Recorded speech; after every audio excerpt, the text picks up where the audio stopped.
Maddie, honey, I'm your best friend. I love you to death, but I think you're crazy if you want to cheat on him. Jackson is the sweetest man I know. Laurel Richland was clearly annoyed. Damn it, Lori, if you would listen to me for a minute.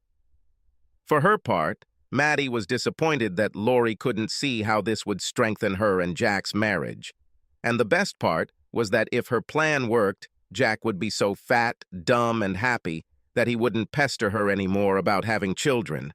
Madison Meridian didn't want children, but her husband desperately did. It wouldn't be cheating, girlfriend, because he would know about it and he would have you. He thinks you're hot. Honey, I think you need therapy, but we're friends. If sex with your husband is the price I have to pay to support you, well, I think I can handle it. But seriously, I'll be there to tell you, I told you so. I have a better idea. We could have a threesome. Ugh, no need. Madison waved it off. I know what I'm doing and I know my husband better than you. Just remember, be at my house at 8 o'clock sharp. She didn't see Lori shake her head in disbelief. That same evening at Meridian's house. You are crazy!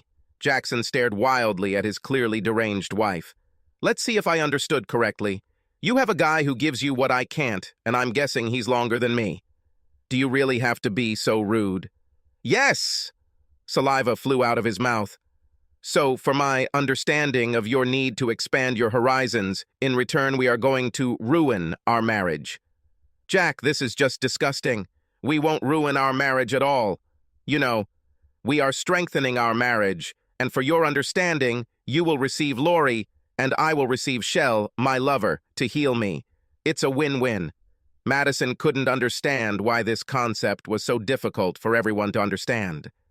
She quickly glanced at her watch. It was 2 minutes to 8. I have to go, Jack. I promise you I'll be back later. And believe me, this will be great for us. She practically flew out the door. Jack was in a state of shock and froze in place when he heard a knock. He slowly opened the door.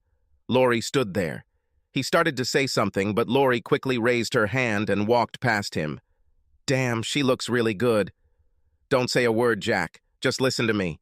We can both agree that your wife needs to be institutionalized, but I have to tell you.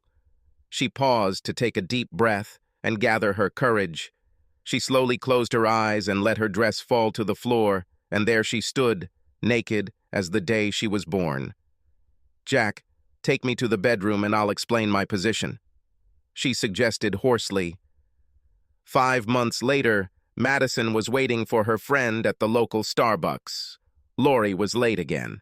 When she arrived, Maddie had to admit that Lori had never looked better, although she had gained a couple of pounds. I told you that everything would turn out for the better. I knew what I was talking about. So admit you were wrong. Just as Lori was about to respond, they were interrupted. Madison Meridian, you have been served. The elderly gentleman handed her a large envelope and left. She opened it. Divorce? Is he divorcing me? Maddie began to breathe rapidly.